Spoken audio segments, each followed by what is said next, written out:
بسم الله الرحمن الرحيم الحمد لله رب العالمين والصلاة والسلام على نبينا محمد وعلى آله وأصحابه أجمعين أشهد أن لا إله إلا الله وأشهد أن محمدا عبده ورسوله أما بعد.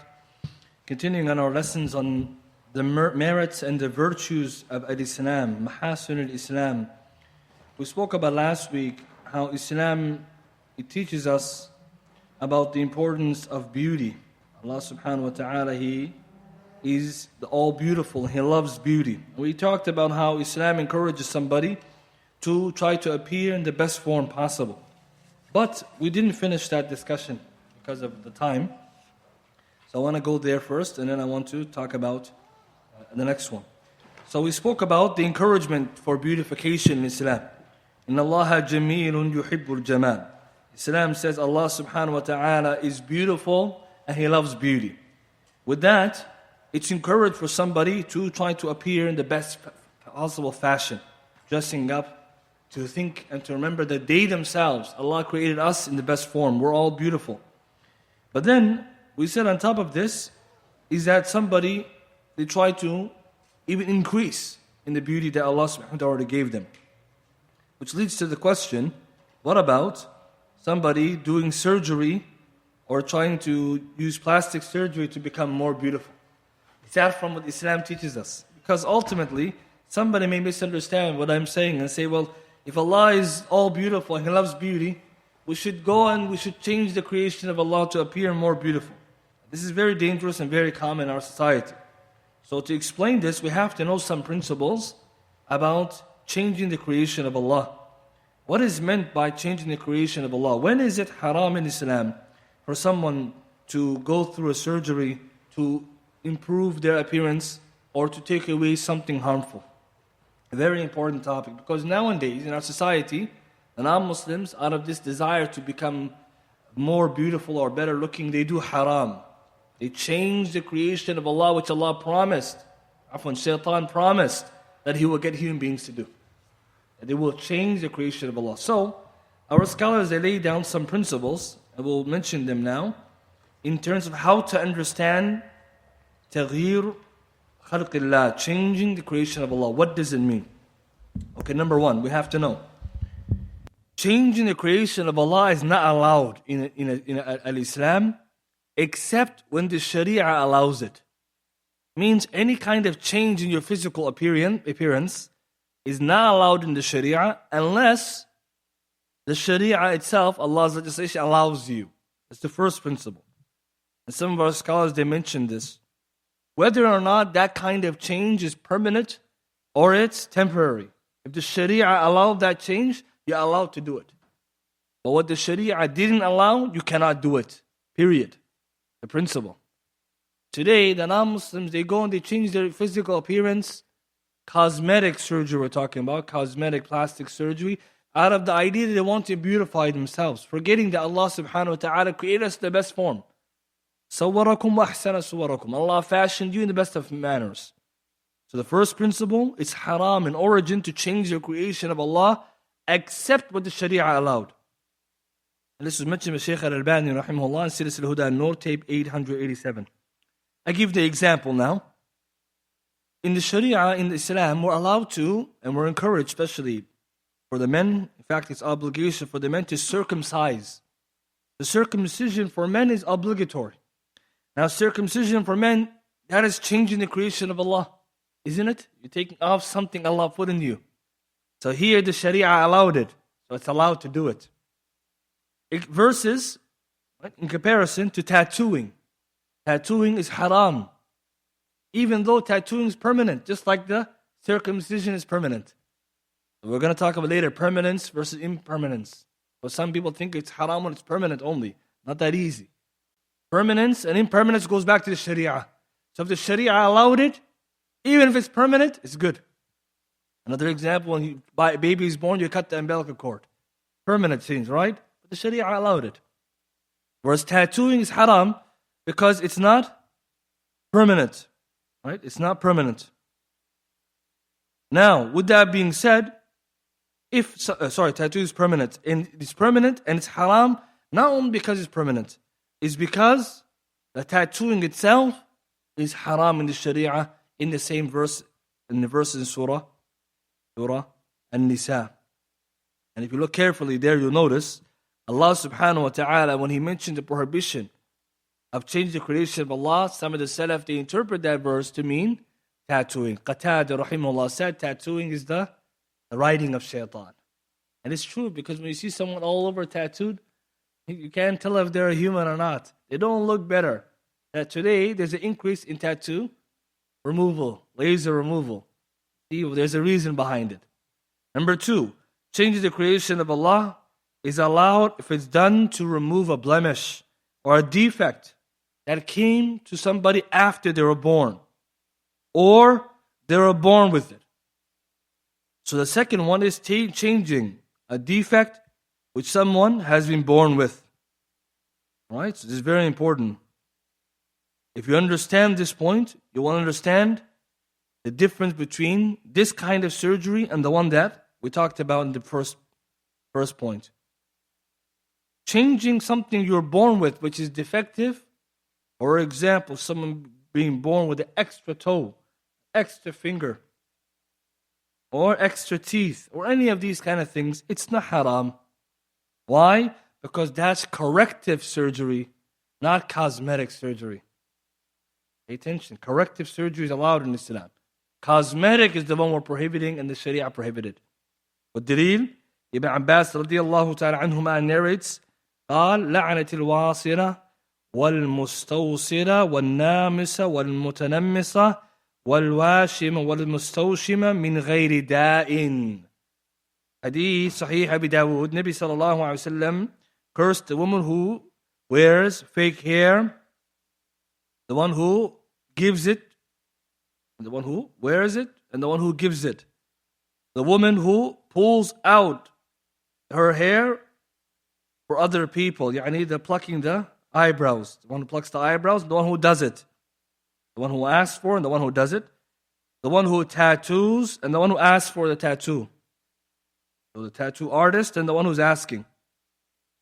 And then it said, if this is done for other than a sickness, min غير داء. Important. This is Ruwayah Sunan Abi Dawud. The one before, the other version is Hadith of Ibn Mas'ud in Bukhari and Muslim. This version is Abu Dawud. It says for other than a sickness, which means if someone does it for a sickness, then it is permissible. This is called corrective surgery. So all the scholars, they agree. Example, somebody, he uses some kind of cream to remove freckles from their face because of a sickness. Hadith Salama radiallahu ta'ala anha fi Sahih Sunan Abi Dawud 211. She said the woman used to experience after they gave birth, and they used to, stay away from the salah for 40 days. They used to experience some kind of dark spots or freckles on their face, which they used to use a special herb to remove it. Right? So this was something they used to do. That the Sharia allowed. Why? It's a taking away a blemish that came suddenly. Right? And why did they have these blemishes? Because they were away from the sun for 40 days or they didn't go out a lot. From here we learn taking away a blemish that came suddenly or what someone was born with is not haram in the Sharia because it's corrective surgery, not cosmetic. It's not changing Allah's creation the wrong way. Ibn al-Jawzi, he says, with regards to medical treatment to remove freckles or to beautify a woman to beautify herself for a husband, that I don't see anything wrong with that. And the purpose, it means, is taking away something that was not there initially. For example, after a woman gives birth, her body changes. Certain changes are normal and some is not. Depending on that, corrective surgery can be done and sometimes it cannot. There's a remove for. Why in the hadith, min ghayri da'in, or other than a sickness. So if there's a sickness that led someone to go get a corrective surgery, Sharia doesn't prohibit that, provided obviously there is a justification. Right? It cannot just be that sometimes people expand that too far. To move a little more quickly, we give now another example. Somebody being born, we said, with extra finger or something defective in their body part, like a limb. They can remove it or they can fix it. And that's not changing the creation of Allah. Now some of the scholars, they did believe that it's changing Allah's creation. So they believe that someone born with 6 fingers, you have to keep the 6 fingers. But most of the ulama said, no, you can take it off because you're not doing it for cosmetic purposes. Human beings in general are born with 5 fingers. So if someone kept it, it's not wrong, and if it's their choice. But if they removed it, it's not haram, because it's difficult on them, or it may cause difficulty because people may look at them and become stressed. That's also a consideration, the person, how they're feeling about themselves. Because the Sharia understands that people are created in one form, and sometimes people are created in different, slightly different, as a test. Some people can take the test, and other people may say they want to remove it. That's not wrong. A good example also, someone correcting or putting on braces or fixing their teeth.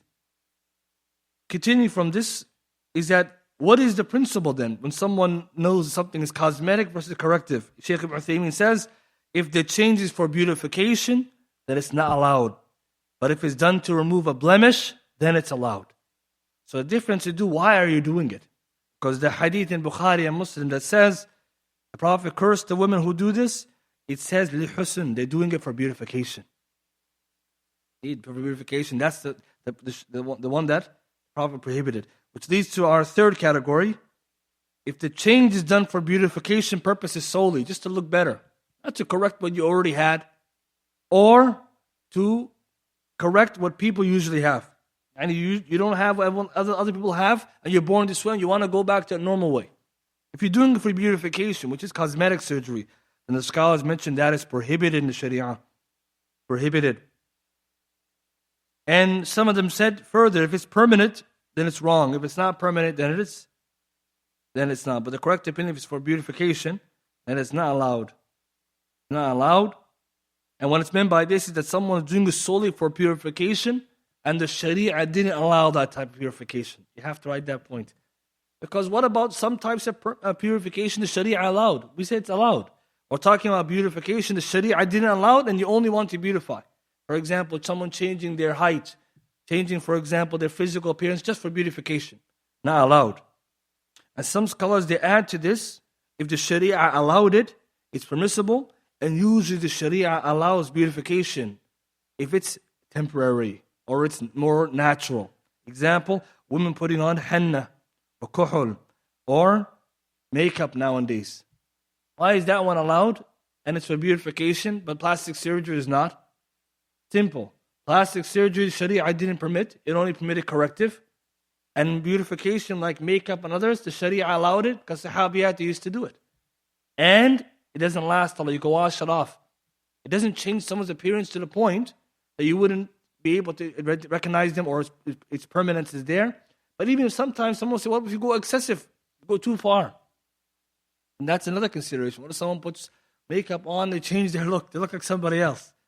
Sharia wouldn't allow that. They'll say it has to be something closer to something natural, but also remember, if it's something which is temporary, is different than if it's always. The last category, someone changing their appearance through diet, exercise, and medicine. Sharia permits it. For example, you go to the gym and you lose weight. You change the way you look. Sharia permits it because that is not haram. But Dalil, Aisha radiallahu ta'ala, she says, my mother, when she wanted me to get married to Messenger sallallahu alayhi wasallam, she wanted to allow me or push me to gain weight. And I was not able to gain weight before the marriage, except when I began to eat cucumber with dates. After eating this, I gained enough weight as she desired. Hadith, Sahih Sunan Dawood. Here Aisha is eating cucumber with date. Today, what do we call it in the gym world? Bulking, right? That is for Sharia, no problem. Just like if you want to shred, no problem. Because the Sharia doesn't prohibit that.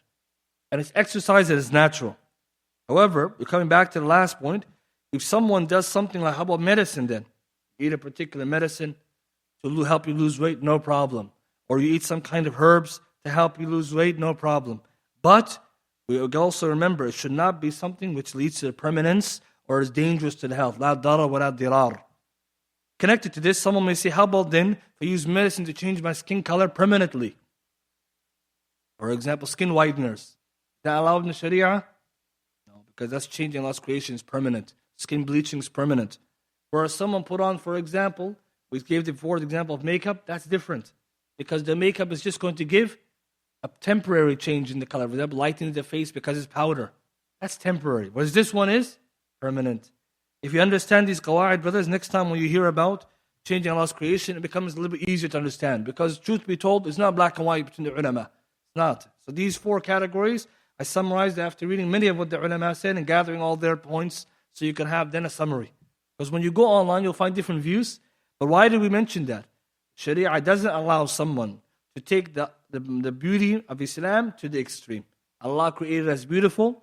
Allah allowed us to beautify ourselves in certain manners. He didn't allow us to change His creation. Because for us to change your creation means you're not happy with Allah's creation. And you shouldn't be this way. Allah subhanahu wa ta'ala created us bi ahsani taqweem. طيب, inshallah, moving on, we move to number 9. Merit number 9 from the mahasin, the beauties and the virtues of Al-Islam, our religion, is being good to the neighbor. See, this is a very important one. Being good to the neighbor. In Islam, the neighbor has a high status. And in fact, the neighbor has such a high status, it's from the major sins to disobey, not disobey, to disrespect and fall short in the haqq of the neighbor. It's from the major sins, as we're going to see. Allah, He says in the Quran, وَاعْبُدُوا اللَّهَ وَلَا تُشْرِكُوا بِهِ شَيْئًا وَبِالْوَالِدَيْنِ إِحْسَانًا وَبِذِي الْقُرْبَى وَالْيَتَامَى وَالْمَسَاكِينِ وَالْجَارِ ذِي الْقُرْبَى وَالْجَارِ الْجُنُبِ وَصَاحِبِ الْجَنْبِ. Worship Allah and do not any partners with Him in worship, and do good to your parents, your kinsfolk, the orphans, the poor, and the neighbor who is near of kin, and the neighbor who is a stranger, and the companion by your side until the end of the ayah. Surah An-Nisa, ayah 36. In this ayah, we learn the virtues and the status of the neighbor. Allah mentioned different categories. Jari dhil qurba, the neighbor who is near, is a neighbor who is both a neighbor and a relative. See, the jar, the neighbor, has categories, 3 of them. Category 1, 2, and 3. So here Allah talked one of them. وَالْجَارِ ذِي الْقُرْبَى, a neighbor who is near. He's both a neighbor and a relative. How many huquq does he have? How many rights? 2. حق of the jar وحق القرابة. He's a relative. Then, and also actually he has a third one too. حق الإسلام. He's a Muslim. He has a third one. He has 3. That's the highest level of neighbor. Second neighbor below it is one who's a Muslim. He's Muslim, and he's a neighbor, but he's not your relative. Second category of neighbor is a neighbor, so there's 1 right. Number 2, he's a Muslim, 2 rights, but he's not your relative. Like most of us, we live being beside a Muslim, he's not a relative, but he has 2 rights. And the last one is the neighbor, has only 1 haqq. The haqq of jiwar, the haqq of neighborliness, which is a non-Muslim neighbor. Non-Muslims have rights in neighborhoods, brothers. Imam Qurtubi in his tafsir, he says this ayah, Surah An-Nisa, shows us we'll be commanded to be good to the neighbor, and it's recommended to be good to them, Muslim kana or kafira, Muslim or kafir. وهو صحيح, and this is the most correct view. Now, why is this important to know? When you look at the modern world, neighborliness and neighborhood is lost.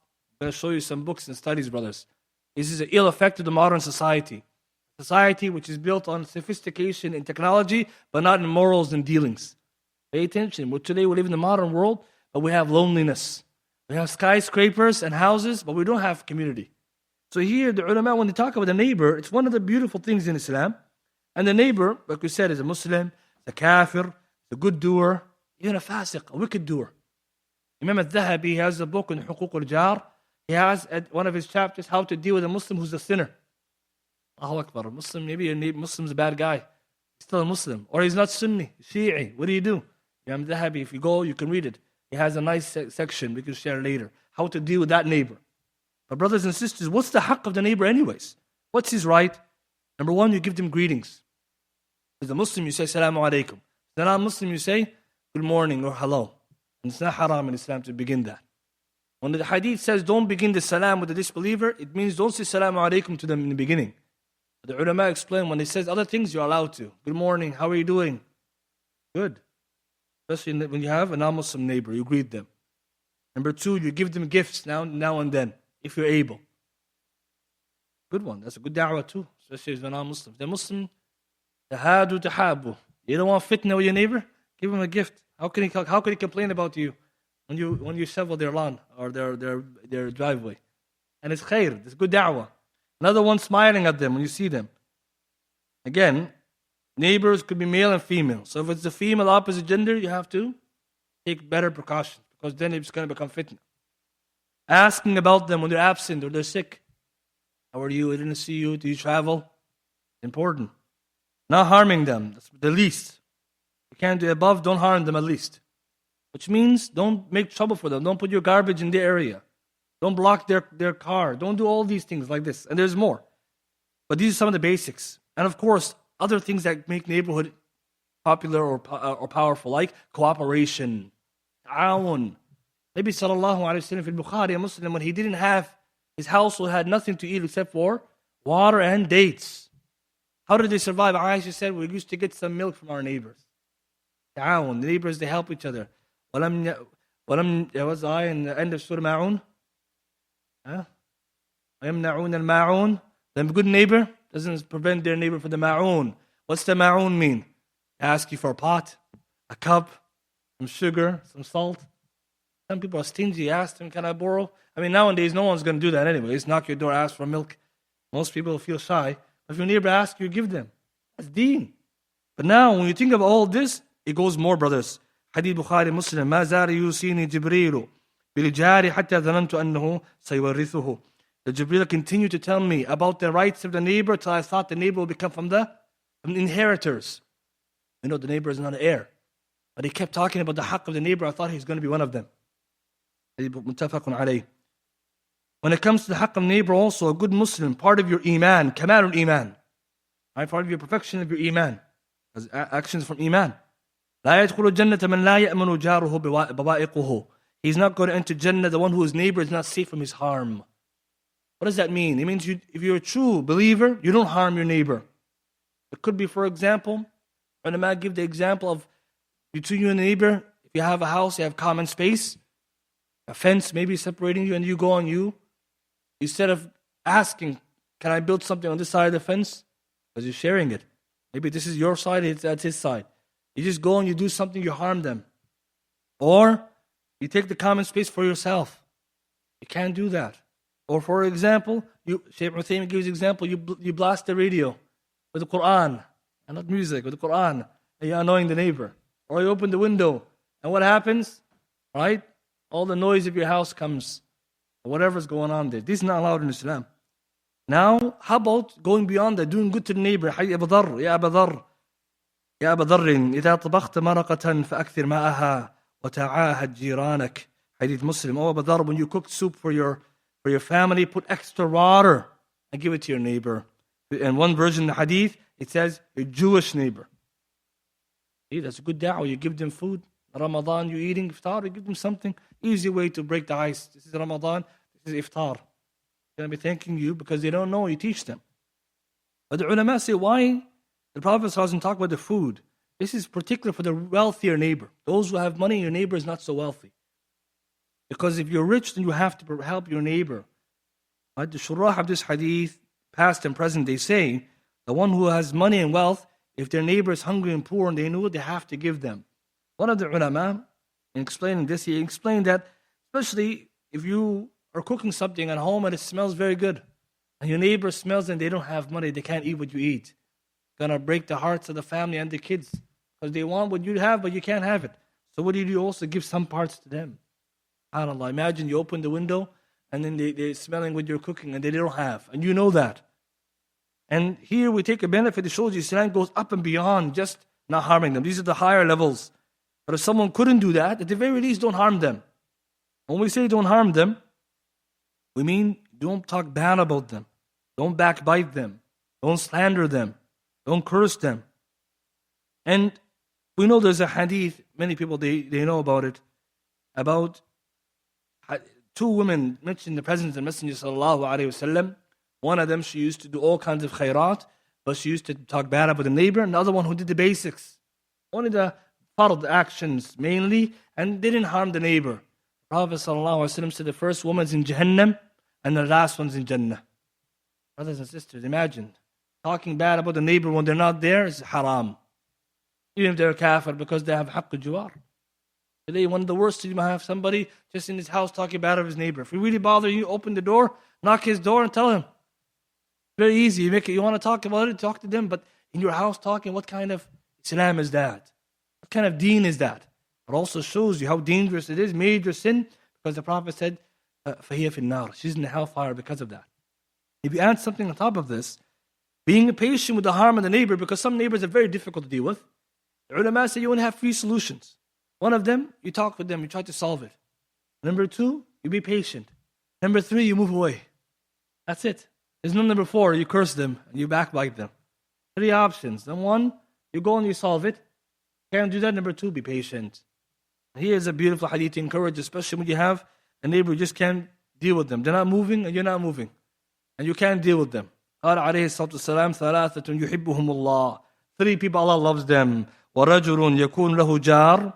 A man who has a neighbor, يؤذيه, who harms, يؤذيه جاره, whose neighbor harms him, فيصبر على أذاه, and he's patient with his harm, حتى يفرق بينهما موت أو ضعن, until he's patient with him until either one of them dies or one of them moves. Hadith Sahih. Hadith is reported. Tahawi, Mushkil Athar, and others. Hadith Sahih. Imagine 3 people Allah loves them, brothers. Patient with the neighbor. Today you find most people that can't be patient with the neighbor. But if you can't, then you have another option. We said you move away. And if you can't move away, then don't do any harm. Now, brothers and sisters, why all these hadith about the neighbor? I mean, whole books have been written. Chapters have been written on this.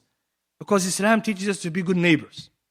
And the reason why Islam pushes the neighborliness so much is because it has societal benefits me and you might not understand. I'm going to now mention to you some scientific studies.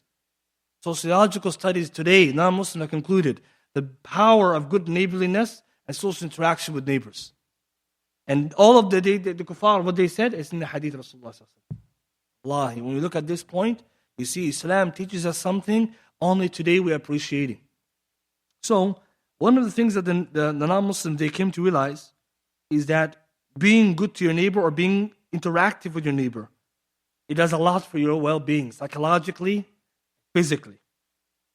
There's a book, it's called The Village Effect by Suzanne Pinker. And here she talks about how face-to-face contact can make us healthier and happier and smarter. In that book, she talks about the neighbors and the interactions of neighbors. And being good to your neighbor or even having interaction with your neighbor daily or just talking to people, friends even, can increase your lifespan for up to 15 years. I'm Muslim saying this. 15 years. They found people who have social interactions, neighbors included, life expectancy goes up. They call it the village effect. And people who are lonely and not so much interaction, they die sooner. Allah Ta'ala a'la wa a'lam. Another study recently I published, this one's in 2021, last year. It says, title, Evidence that Loneliness Can Be Reduced by a Whole of Community Intervention to Increase Neighborhood Identification. I have all the picture of these studies. And here it talks about increasing your neighbor interactions, increases your psychology and well-being, and removes loneliness. And loneliness is one of the factors to early death. Think about it. Nabi sallallahu alayhi wa sallam, he pushed the neighbor so much to rights, and we wonder why. Maclean's magazine, they had an article, The End of Neighbors. And there they talk about why today people, they don't know their neighbors. In fact, they did a study. They found that if they lined up people, you know, when you go to the police station, you line up suspects, and they asked people to name their neighbors, they couldn't name them. Or majority of people didn't know which one was the neighbor, which wasn't. Forget about their name. They didn't know who was the face. And there's a problem, brothers and sisters. We have to understand it. Non-Muslims, they don't know their neighbors. And maybe us, we become like them. Because the studies also said, most people, because of the dual income household, and children being sent to daycare and other things, more than half the day were spent away from the house. So we scarcely see our neighbors, let alone recognize them, trust them, or befriend them. I think about the modern world. This is the Western world. This is the epitome of the West. Right? Europe, Canada, America, you name it. And most people leave the house half the day, and they don't know their neighbors. We're talking about the most technologically advanced societies, and we're most lonely. And don't divorce that loneliness from the other thing that they promote, individualism. Our society, we promote individualism. You're an individual, your life matters. You're the most important person in your story. And you're also the saddest person and the most depressed. So this reality, the non-Muslims, they realized, what are they calling for? Be more neighborly. It says, they're supposed to be Christians, right? It says in the Bible, love thy neighbor. And then maybe first you start to know thy neighbor, right? Maybe you start from there. Another study says good neighbors can make you live longer.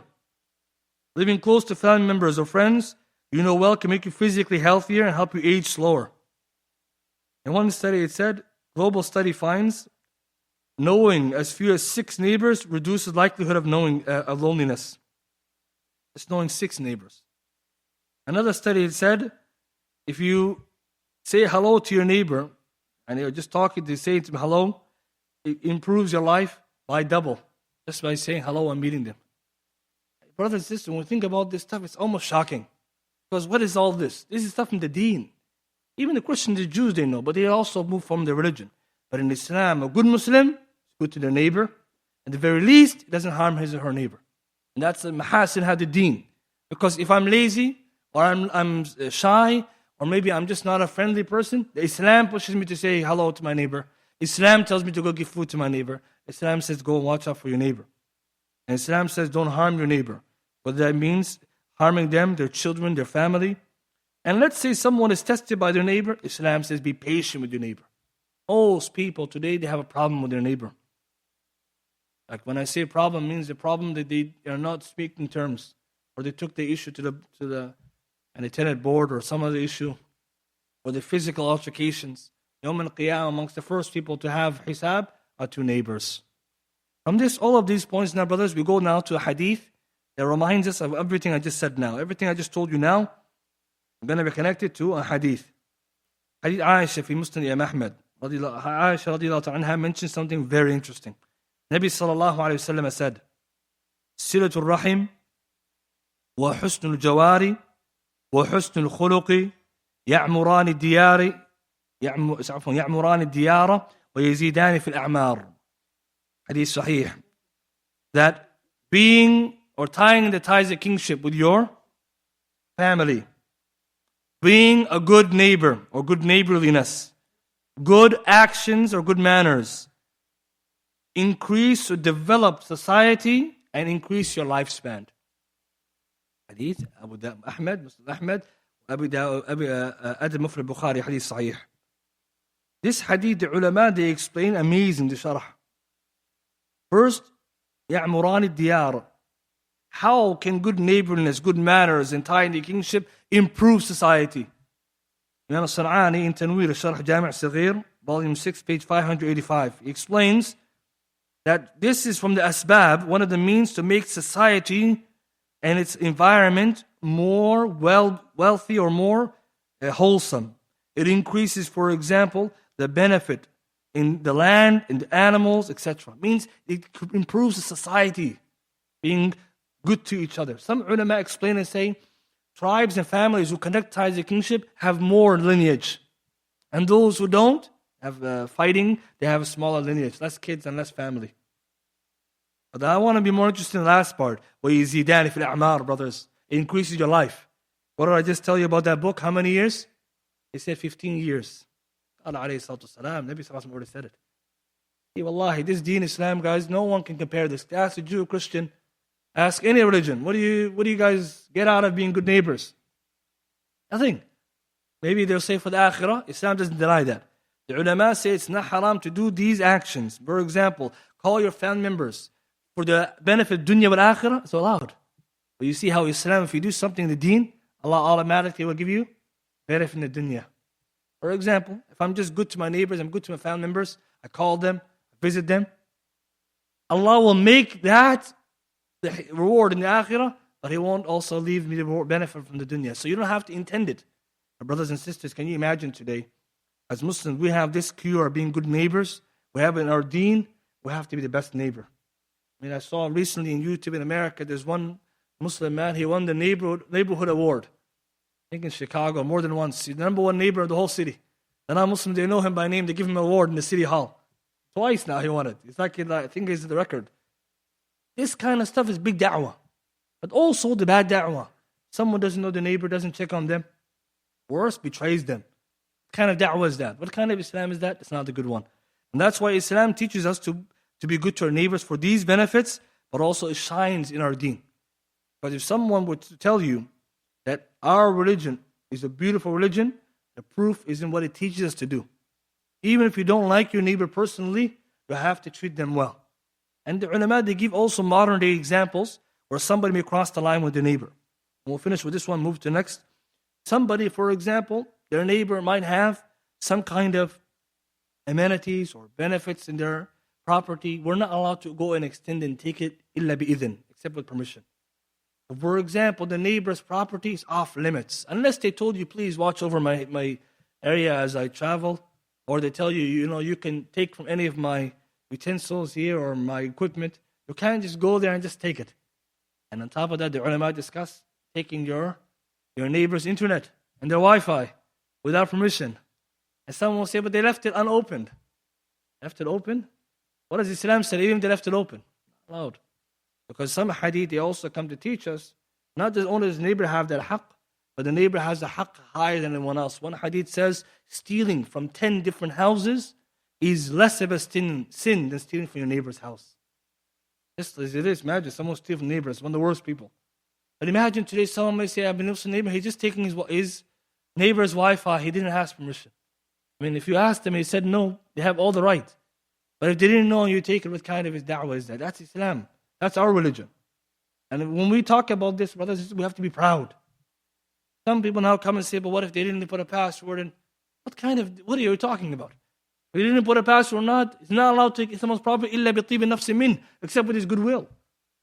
For example, if someone left something open, of course, if someone stole it, that's their problem. They shouldn't leave it open. But I'm saying if someone left something open, it doesn't give you the right to come and take it.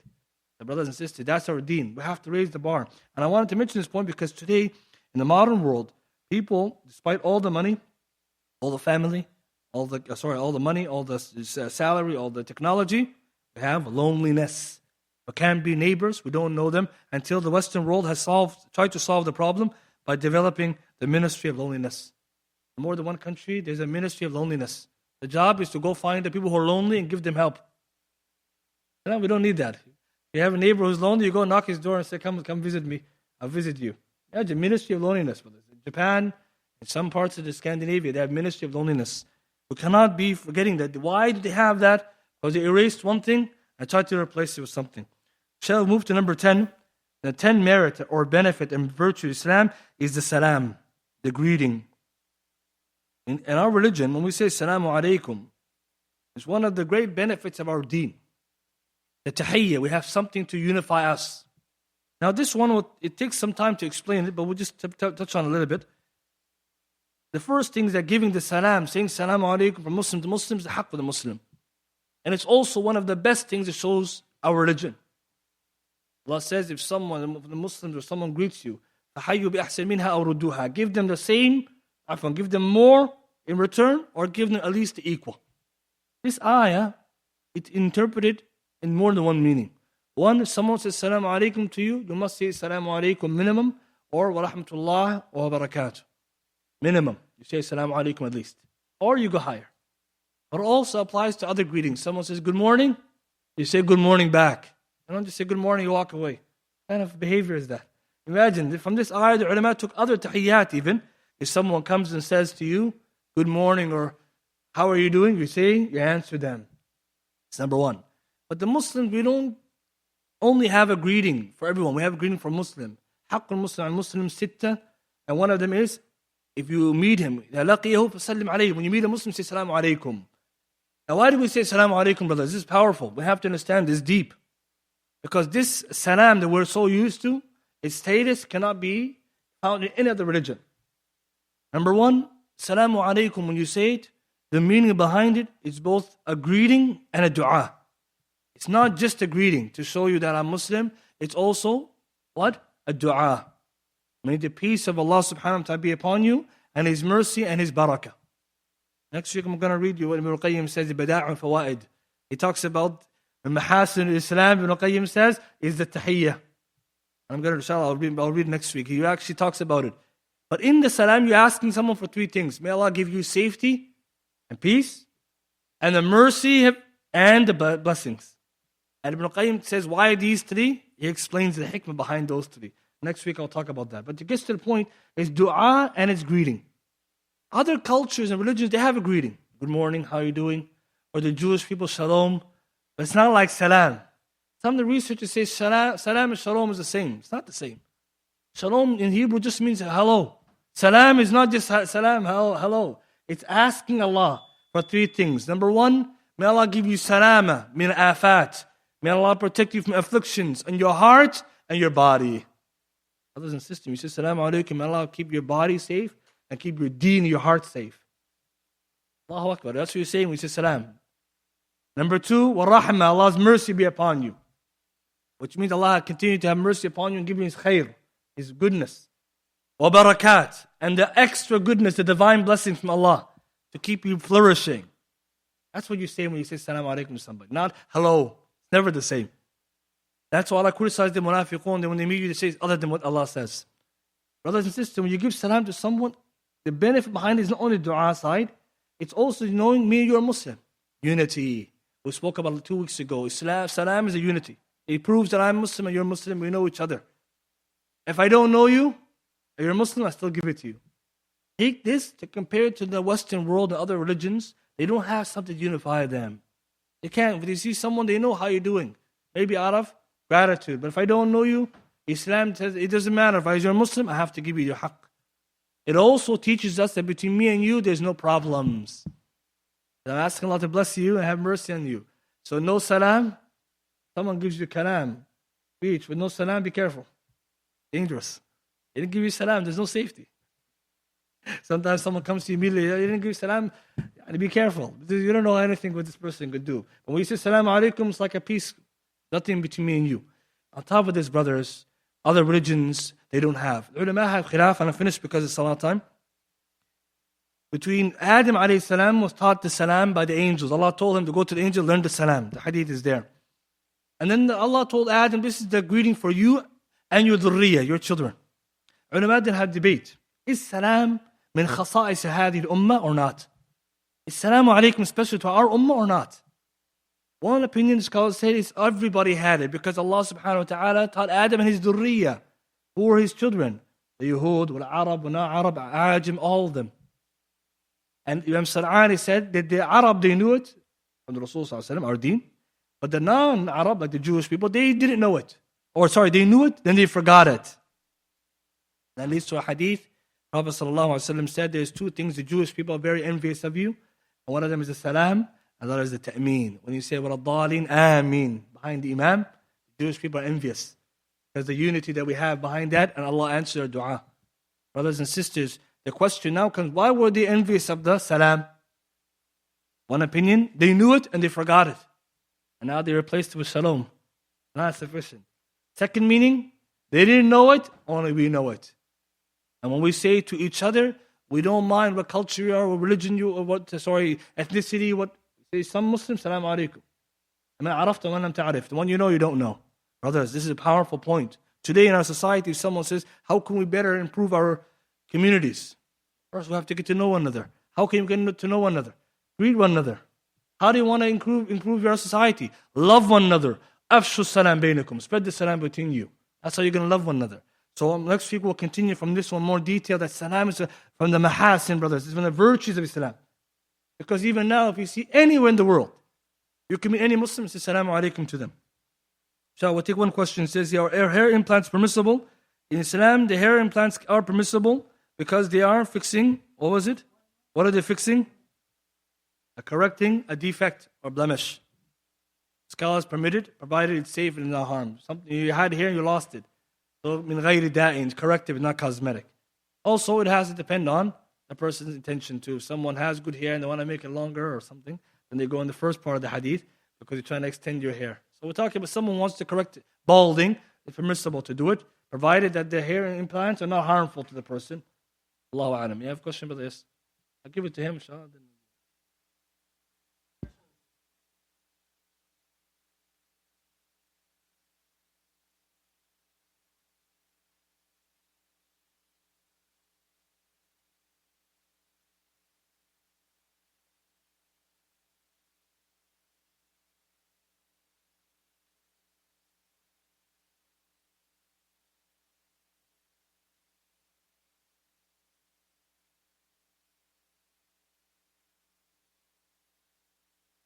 So that's a good question. The brother is asking about changing or implants of teeth, going to change the way you speak maybe or the way you appear. Is that wrong? Like we said, some of the scholars say it's permissible because it goes under the correction. But obviously, it does also look back at what the person's intending. Maybe someone had some teeth and it fell out, accident. Or he had some teeth but he was born with some defect he wants to remove. So the ulama say if it's for the blemish, you're taking away something not normal, then it's allowed. But just to beautify them, then that's where the debate comes. Most scholars say that even with that potential that someone should increase what they have, inshallah it's still allowed. Because we also know there's a Sahabi, radiallahu anhu, that he used to have his nose. Then in one of the battles, he lost his nose. And Rasul told him to replace it with a golden nose. He had a golden nose. Some people say, how about the implants? He had a golden nose.